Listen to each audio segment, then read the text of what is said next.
السلام عليكم ورحمة الله وبركاته. كسر دوادا هاك فوتبول شو وما أنت برنامج أيضا هرو قبرن حلقة ندي كسر ديارنا يا وحرجيني لما أنتين في عنتين أنا قلنا أوضح في عنا صدارك إنسان خيار بدون بايلا فددا إن شاء الله مركب برنامج كي يجا ينوفر دونا وحكسر دوين دونا هذا مقعي سيدين شيء دونا هدي لهاينا مقعي وحوي محمد شامع كبياية واحد تجينا حكن مينيابوليس مينيسوتا مدرب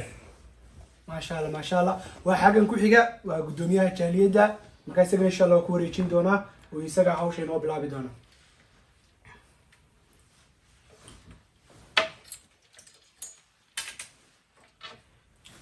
السلام عليكم ورحمة الله وبركاته. وحنا مهد علني إلهي سورة قليل برنامج كان قروح ذا بدن ناقب سمو ونسكبنا مع نو ميت كمدا ركومدا أي كنت هاجنت هاي جالية السوماليلان محمد أحمد شامع قبياي iyo niman la jannaa oo bahda sportska ugu horeeyay walaalkay ayaan la Axmed Galbeedi la jannay Druus oo aan bartiisa ka wada socno iyo Dr. Saleebaan oo isna ciyaartooyda waaweyn gobolka Minnesota si gaar ah iyagana u salaamaya barnaamijkan maanta meesha iskugu nimid waxa weeyaan siyaasad ma aha arrimo kale ma aha waxa weeyaan waa bahda sportska waxaan wadnaanaa waa arrin ka mid ah arrimaha sportska si wada ognahay degmada gacan libaax ama macallin Haaruun anu intaan aqliyeystay iyo dadkii igu horeeyay garoon meel lahayn marka aad baan ugu faraxsanay adeer Gabyaaye iyo nimanka odayaasha la wada inay soo gaarsiiyeen oo iyagu meel fiican ay soo gaarsiiyeen aanu jecelnahay anaguna inaan halkaa iyo kasii wanaagsan kasii aan baqaadno saynu ognahayna maanta sportsku waa faa'iidada koobaad ee lagaga jeedsan karo ama lagaga mashquuli karo hadday noqoto balwadaha hadday noqoto qabyaaladda hadday noqoto xumaanta kale oo dhan sportsku waa walaaleeye garoonkaasi kole xaafadaasoo keliya yeelan mayso saynu wada ognahay dhammaan caasimadda Hargeysa ciyaartooydeedu marba garoon bay kusoo ciyaaraan marka waxaan rajeynayaa in garoonkaas anigu ka ducaal ahaan insha Allah iyo ka jaaliyad ahaanba iyo ka bahay sports ahaanba markuu arrinkana soo gaaray waxaanu jeclaysanay inaanu oo waliba bilow ah oon dhammaad hayn aanu ku wareejino lacag dhan $1,000 garoonkaas ayaan rajeynayaa anagoo ah bahda sportska jaaliyadda insha Allah waxaan rajeynayaa dadka ganacsatada dadka waxaysta Ilaahay wax siiyay iyo cid kasto awoodaba iyo dhammaan bahda sportska inteeda halkan fadhida magacayga iyo muuqayga ganacsi iyo dhammaan dadka saaxiibul sportska waxaan rajeynayaa inay ka soo qayb qaataan barnaamijkan sababta aan u qabanay baa waxa ay tahay inaanu gaarsiino oo xilka iska wareejino oo soo bandhigno hadday dawlad noqoto iyo hadday ganacsato noqoto iyo hadday noqotoba bahda sportskaba in loo kaco oo garoonka laga qayb qaato insha Allah imkana waxaan ku wareejin doonaa walaalkay Idris oo inoo daadihinaya barnaamijka ما شاء الله أنت وعد بعد كم عشان تحيي قدومية أنت هنا أنا قد قلين دليرتن دنا عادي إذا فرددا اللي جنا سبورتس كمقالة دي يو مراكن كم قديه سأل لوجا يقانو وحنورته وقدين دونا عاديرو وإذين فسير دونا بإذين صوبان دقي دونا بلانكي سوحي هاي يو ريزن كنباشن اسكوجون نمد يوحو دونا ينو كقبتو عديل هيرا جرون كاس إسقى aad baad u mahadsan tahay marka ugu horeysa waxaa farxad weyn ah iyo bogaadin bahdii sportska inaan la fadhiyo hadday noqon lahayd wadanka gudihiisa iyo hadday noqon lahayd muxuu ahaayey magaaladan aad looga yaqaano sportsku waa sidii gudoomiyuhu sheegay waa waxa bulshada isdhexgeliya bariga hore horta anigu waxaan ka tirsanahay guddiga guud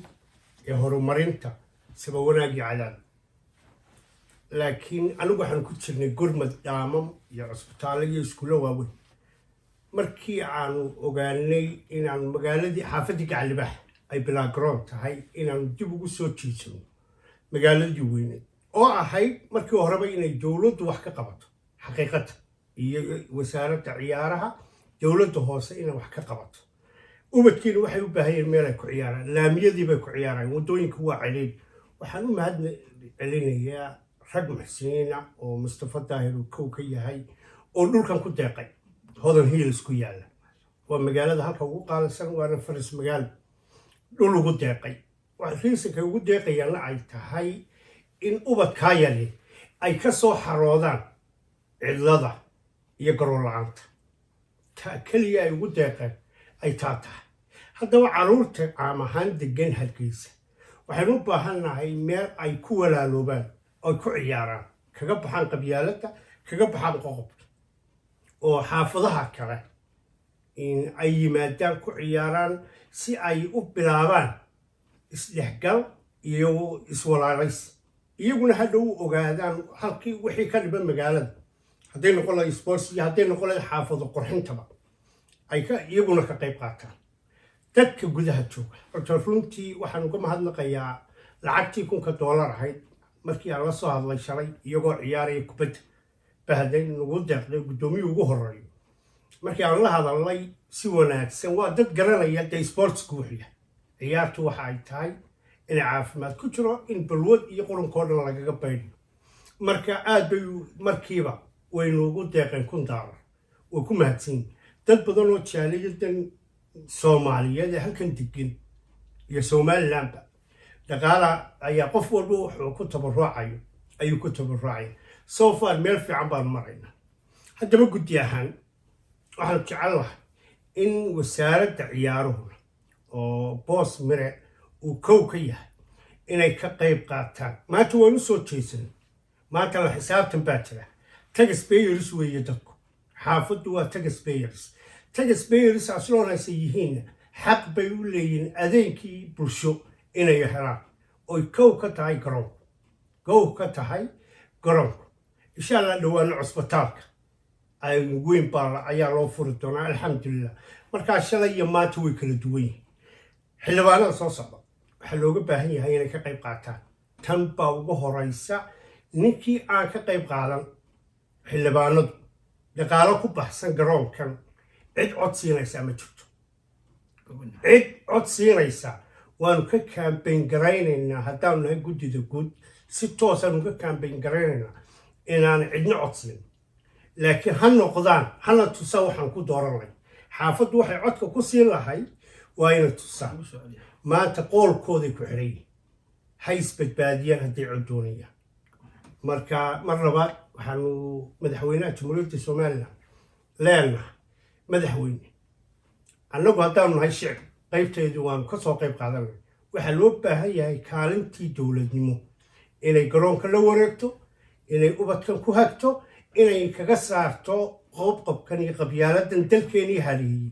sidii ay uga bixi lahaayeen ubad caafimaad qaba inuu u baahanay mustaqbalka inay wax ka qabtaan aada iyo aad baan u mahadsantii maasha allah adeer aad baad ugu mahadsantahay barnaamijkaa weyneed gacantaada iyadoon cidna kuu dirin aad isku magacawday barnaamijkan ka guddi ahaan ma barnaamijyo idiin ballaangaraysan buu ku jiray oo dowladdu idiin magacawdo dowlad baad u shaqaysaano guddidiina dad lasoo magacaabay baatiin mise dad dhexda u xidhay inaad dhalinyartiin iyo dadkiina wax u qabataanoo iskiina hawshan ugu jiraatiin waa su-aal aada iyo aada u wanaagsan marka hore anagu deegaanada haddan ku leeyahay dee dhaaman baanu wadnaa oo hadda dhammaada isaba wanaagii cadaad si dadka haraadka looga jiro ayaa iyo iskuulkii boorinkii cadaadlay caafimaadka wasaarad oo isaba wanaag laga sameeyey macnihii dhaamamka markii hore anigu waxaan ahay dad ku tiirsan shacabka muxsiniinta ee dhaqaalaha bixiya aan ahayn kuwa meesha ka soo jeeda deegaanka laakiin caam ahaan inta jecel inay ka qayb qaataan xasanaadka ayaan dhaqaalo uga ururin dhaqaalahaasi ayaanu waxay kolba baahidu halkay taalo laakiin markii dhaweytay ciyaarahay bilaabmeen ayaa indhahaygu waxay ku soo jeesteen in sidii loo heli lahaa in la isweydiiyey garoon ma leedahay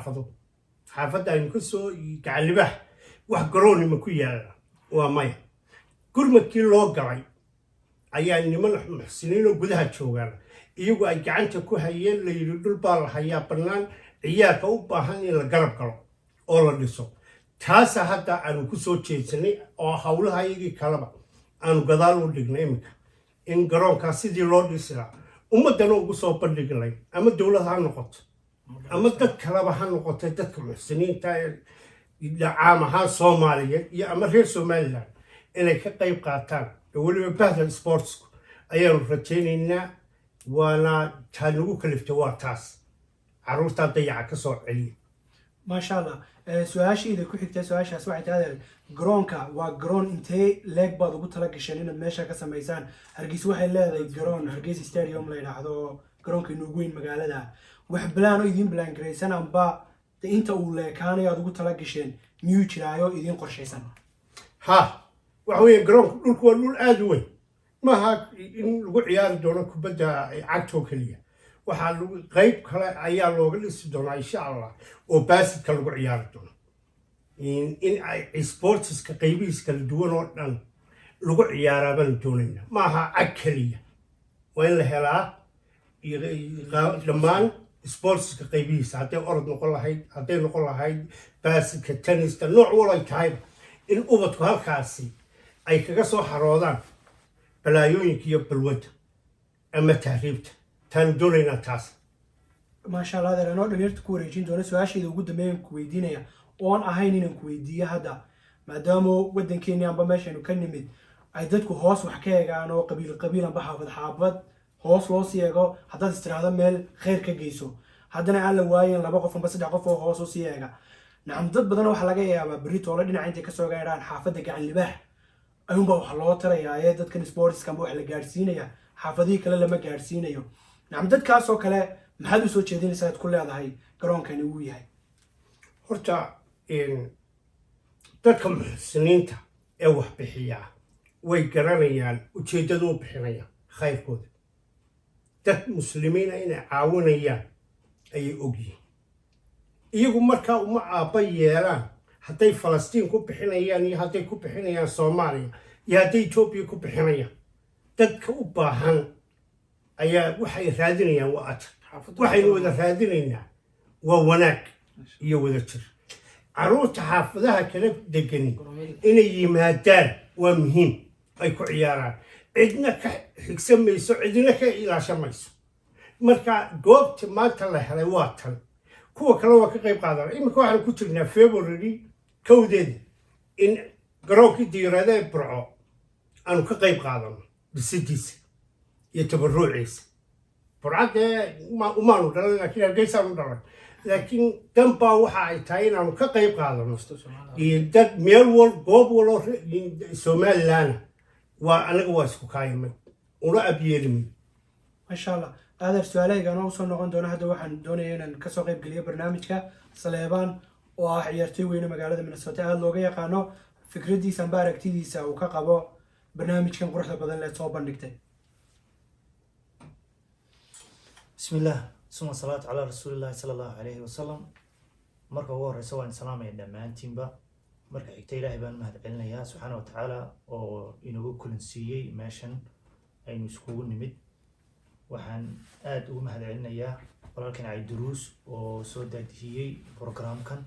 وسودان قروح بدن وسو شرحي آد بان عي دروس كو مهد علنا يا أديك يتشانل كاغا عاقا شوبة وحن كلو مهد علنا يا أديكن كبيهاي oo maanta programkan isaguna noo keenay firfircooni aada u wanaagsanna muujiyey in uu dadka dhex galo si uu dad u caawiyo waxaan kaloo mahadcelinayaa guddoomiye ducaale oo isaguna qayb weyn ka ah jaaliyadda iyo bulshada iyo bahda sportigaba dabcan waxaan ku xigsiinayaa ayaala axmed galbeedi oo ah nin aada igu qaaliya ciyaartooy weyn oo gobolka murood jeex usoo ciyaaray haddana halkan magac weyn ku leh oo ka ciyaara soo dhawow baan idin leeyahay dhammaantiinba waana idin salaamaya inta haddaan ka gudbo fikraddan adeero noo soo sheegay xalayto ee ducaale noo soo gudbiyey annagu aad baanu haddaan nahday bahda sportiga aad baan ugu faraxnay sababtoo ah siyaabo badan awgeed bay noo saamaysay waa number one dad wax meesha wax loo qabanaya waa waddankeenii dadka wax loo qabanaya waa dadkeenii weliba intaa waxay kaga sii duwan yihiin waa dad da'yara waa dhalinyaro dad waddan walbana ama dad walba ama community kastana waxay maal gashataa waa dadkooda yaryar waxaa soo kacaya oo ay mustaqbal u sameeyaan intaa waxaa dhaafsan wuxuu hadday sport yimaadaan ama diin yimaadaan waxba qabiil male in hebel male waa wax dadku ay u siman yihiin ama masaajid la dhisayo ama garoon la dhisayo kala tusaalahaan marka haddaan anigu shaksiyan runta kuu sheego Ciidruus maanaan aqoon Ayaanles maanaan aqoon Ducaales maanaan aqoon adiga anigu muddaynu wada joognay Minnesota iyo Minneapolis saddexdooda waxaan isku baranay kubadda cagta garoon baan isku aragnay isku baranay dee maanta dad walaalo oo dadka isuga dhow baanu nahay wax wada cuna wada rafiiqa wax isku keenayna waa sportiga marka sportigu waa wax aad muhiim ah dadka way walaalaysaa waanu ka qayb galaynaa garoonkaada aad noo soo bandhigtay iyo wixii kale ee bulshada saameyn ku yeelanayaba anagoo isku duuban iyo anagoo kale keliyaba waanu ka qayb geli doonaa aad baananu mahadsan tahay 100% waanu kaaga mahadcelinaynaa magacaygan waxaa layaa Salebaan Maxamed Ducaale maasha allah anigoo u gudbi doona Ayaanle ayaa waxaan hal su'aal rabaa inaan weydiiyo gudoomiyaha jaaliyadda Ducaalow waxaad ku deeqdeen garoonka $1,000 sida carabka ku dhufatay run ahaantii waxaad tahay gudoomiyihii jaaliyadda markaa $1,000 ma jaaliyadii oo aad u soo bandhigtayba se lagugu yaqaano waxaad tahay nin dhalinyar gaara ku dhex jiro dhalinyartaas waxyaabaha yaryar soo baxo oo dhan haddii wax loo baahdo ka ururiya mise dhalinyartaadii gaarka asxaabtaadii goonida ahayd baad wax u soo bandhigtay mise jaaliyadda Somaliland meesha joogteed gudoomiyaha u tahay ayaad arrinkaa isagaa u soo bandhigtood la qaybsato $1,000 kusoo gaarsiisay walaal aad baad u mahadsantahay Ciidruus waa su'aal aad wanaagsan horta arrinkan garoonku si kadisa ayuu igu soo gaaray oo adeer Axmed Jaamac Gabi ayuu nagu soo gaarsiiyey isla xalay toole qof waliba Mareykan waan isku ogno shaqo ku mashquulsan yahay laakiin yani qof kasta wuxuu ku xiran yahay asxaabo gaar ama group gaar maadaama oo asxaabteeda 24/21 aan dad isku xiranahay inta badan gurigeyga ay isku yimaadaan kubadda aan ku wada ciyaarno anagoo ku sugan isla guriga ayaa adeer ila soo hadlay wuxuu igu arrinkaas aan wadaa de nimanka asxaabtaada bal waxay ku soo dari karayaan anuna waan u gudbiyey si gobonimo leh waa dad sharaf leh waa dad wanaagsan oo cid walba leh way uga soo qayb qaateen lacagta markaa in gaara oo tirsan ayaa bixisay $1,000 haddaan xagga kale jaaliyadda u kaco waxaan rajaynayaa oo waxyaabaha ugu muhiimsan ee barnaamijkan u duubnay ama aan u qabanay ay ka mid tahay inaynu gaarsiino maadaama oo maanta coronavirus uu dadkii kala xirxiroon meelihii la iskugu iman jiraa inaan iskugu iman karin inaanu bartan ka gaarsiino social media imika awood leh oo qof kasta u daawada inaan dhammaan jaaliyadda inta ganacsata inta magaranaysaa muxsiniinta wax ku darsanaysaa aan halkan uga gudbiyo anoo magacoodii ku hadlaya oo ay kasoo qayb qaataan garoonkaas iyo dhammaan wax kastoo lagu tarayo dalkeennii iyo dadkeennii iyo dhammaan cid kastoo inoo baahanba ayaan halkan uga gudbinayaa taa markaan ka yimaado su-aashii jawaabteedu waxa weeyaan in gaara ayaa lahayd lacagtan dadka kalena waxaan rajeynaya inay kasoo qayb qaataan jaaliyaddu allahuma salli calaa maxamed waxa kale anoo ka faa'iidaysanaya fursaddan walaal Ciidruusow aan baaq u diraya dad badan baa jiro oo aan isku xidhanay hadday noqoto reer Yurub oo hadday noqoto waddankii dad jooga waxaan rajaynayaa gacmooda jir bay wax ku gooyaan yacni haddii aynu cid u sugnaano dowladda waxaa qabanaysa haddii dowladda qawooda ay ka dhacdo innaguna waynu ka dhacnaa waa ayaan daro waxaan rajaynayaa dadkayga weliba maskaxda fayow ee ubaxa iminka dalka u soo baxaya inay isku duubnaadaan iyagu oo iyagu ay wax wada qabsadaan hadday noqoto inaynu caawino dadkeena yaree danyarta ee derbi jiiftaha hadday noqoto inaynu sportskeena dhalinyarteena aynu caawino hadday noqoto inaynu dhiirigelino koobab iyo diraysi iyo garamaaniyo waxa ugu deeqno waxaan rajaynayaa in bal niyo dadku ay soo jeestaano xagga qabyaaladda iyo cayda iyo xumaantaba awood baynu ku leenahay bal xaggan wanaagsan inaynu usoo jeesano oo aynu insha allah inagoo isku duuban oo meel kasta joogna qofka wanaagsan meel walba u jooga dadka wanaagsan inay isku yimaadaan baan jecelaha oo ay sheergarayaan fikradaha iyo maskaxdooda maasha allah mee dhalinyartana laa kajisaysiiyo anigoo u gudbin doonaa ama kusoo dhaweyn doonaa Ayaanle oo ah nin magaalada Hargeysa because muhiimad waxa weeyaan in Hargeysa oo koobkii lagu qabanayo oo garoomadii laga dhisayo ciyaarihii sportska ka socdaan aad caan uga ah gobolka Maroodi Jeexna uu soo ciyaaray marka ayaala wuxuu nooga dhuun daloolaa wasaaraddii ciyaaruhu qaabkay u shaqaynaysay qaabkii sportsku waddanka uga socday ayaala maxaad u malaynaysaa fikradan ku waajahan in garoon cusub waddankii laga dhisayo se maxaad ka filaysaa wasaaradda ciyaaraha iyo dowladdu garab intee leeg bay ka qaadan kartaa بسم الله الرحمن الرحيم aad baad u mahadsantahay Idriisow mahadda koowaad wax iskala ilaahay marka labaadna aadan ku mahad celinayaa oo maanta channelkaaga ku casuumanahay marka saddexaadna adeer maxamed gabyaaye oo arrinkan noo soo bandhigay iyo nimankan kale asxaabteeda gudoomiye ducaale iyo legend Doctor Salewaan isna magaalada Minneapolis degan dadka caan ku ah sportska aad baa dhamaantiidii salaamaya haddaan usoo noqdo su-aasha maxaad u aragtaa sida loo aragtaa in garoon kale magaalada laga dhisayo horta waad koowaade waan soo dhaweynayaa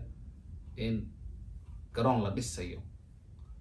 magaalada horta waa u baahan tahay garoon mid keliyana uma baahna kaa maanta gacan libaax laga dhisayo keliya uma baahna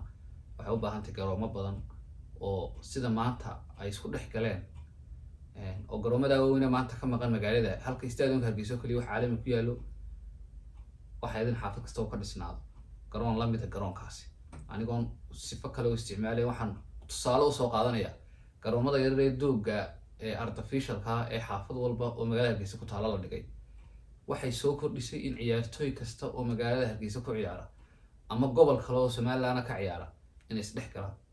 oo koox yar samaystaan iyagoo isku dhex jira ay isku keento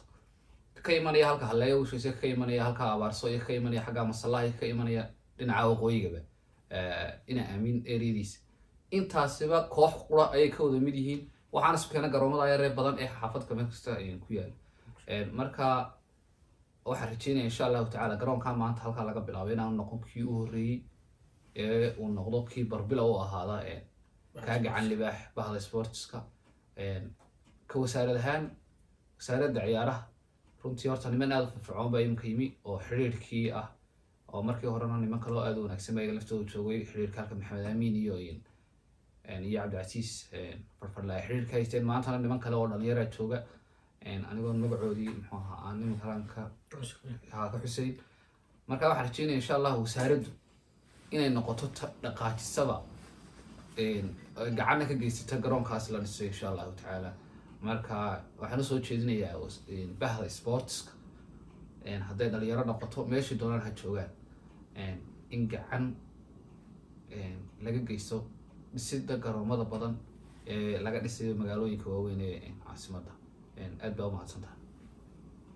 maasha allah anigoo ku noqonaya adeer gabyaaye kulle barnaamijkana gabagabayskayo inaan rabin inaan kusii dheerayno insha Allah adeer ma jiraan dhalinyar amba ururkiina qayb ka mid oo waddankii joogta oo wax xiriir aad la leediin oo hawshan idinla wada oo amba wax u gudbinaysaan amba halkaa wixii barnaamijka laga wada idiin soo gudbisa idinka ha way jiraan mar labaad horta waxaan u mahadnaqayaa Dr. Salewaan adigoo waraysiga ayaale iyo gudoomiye ducaale iyo dhammaan intii xalay ka qayb qaadatay runtii ee bahda sportska way jiraan oo mashruucyada aan wadnay waaweynba ka waaweyn dee garoonka barra dadka fulinaya gudaha jooga marka waanu haynaa number baanu siinaynaa qof waloo ka qayb qaadan kara doolar lacagta la isku keeno doolarna laga bilaabaa wuxuunbay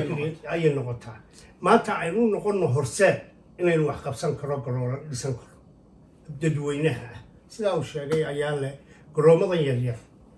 waxbay kordhiyeen barbilowba u ahay sportska inay soo kiciyaan laakiin maanta waxaynu doonaynaa meel ka sii weyn oo garoomo waaweyna oo bulshadii isku arki karto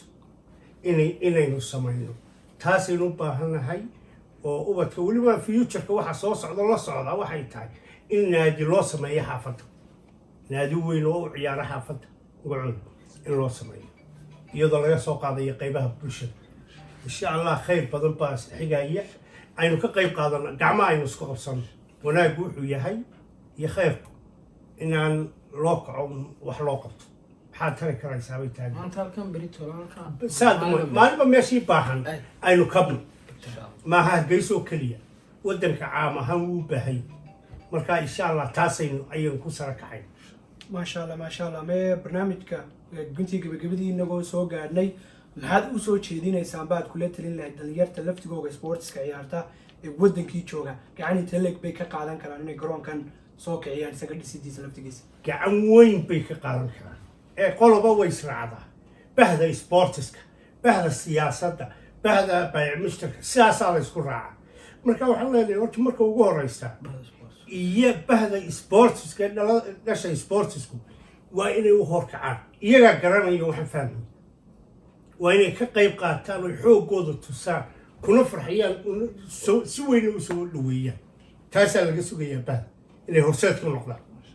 anagu waan wadnaa iyaguna ha ka soo qayb galaan maasha allah tabaarak allah dadka lala hadlaya ma dhalinyarta lala hadlaya waa dhalinyartiina wadankii joogta waa dhalinyartiina qurbaha joogtay sportska wadankii kusoo ciyaartay waa dhalinyartiina awoodda kule sportska haddaanay soo ciyaarin inay sportska daawadaan amba ka warhayaan marka waxaa loo baahan yahay gacmaha la isqabsado garoonka maanta la dhisayo loo istaago numberka iyo informationkeena shaashadan haddii la haydhaa soo gelin doonaa marka wixii information aad u baahataan haddaad doontaan annaga waad nagala soo xidhiiri kartaan haddii kale wadankii joogtaan shaashada numberkaa saaran baad kala xidhiiri kartaan dadka maraykanka waa ha informationka adeera numberkiisa waan soo siin doonaa ciddii ha informationka u baahan iyo wixii aad doonaysaan oo dhan $1 na noqotee waxa weye qaabkood u bixin karto kaasha baa la hayaa qofkii wadanka jooga sidiisuu la kulmi karaa marka wadankii cidda joogta dhalinyarta wadankii joogta aad la xidhiiri doontaan haddii la haydhaa muhiimaddu waxa weeyaan in garoonka la istaajiyo muhiimaddu waxa weeyaan sportska in kor loo soo qaado waxaana rajaynayaa sidii hore loo soo sheegayba inay wasaaradda ciyaaruhu wixii ay ka awoodo ay u istaagto inay tijaarta amba wadanka dadka gacanta ku haya ay u istaagaan oo garoomada hagaajiyaan dowladda iyo madaxweynaha wadanku wixii garoomada lagu hagaajin karo in la horumariyo maadaamuu yahay sportsku waxa ugu fiican ee wadanka lagu horumarin karo dhalinyartana la iskugu soo dhaweyn karo waxaan aad u salaamayaa mar kale u mahadnaqayaa kasoo qaybgelista barnaamijkan doctor saleebaan ayaanle gudoomiye dacaale iyo adeero gabyaaye oo aad barnaamijkan uga qayb qaatay idiina soo jeediyey wax fiican oo dhalinyarteenna waxtar u leh waaga football show oo idin leh is aragti dambe oo xiise leh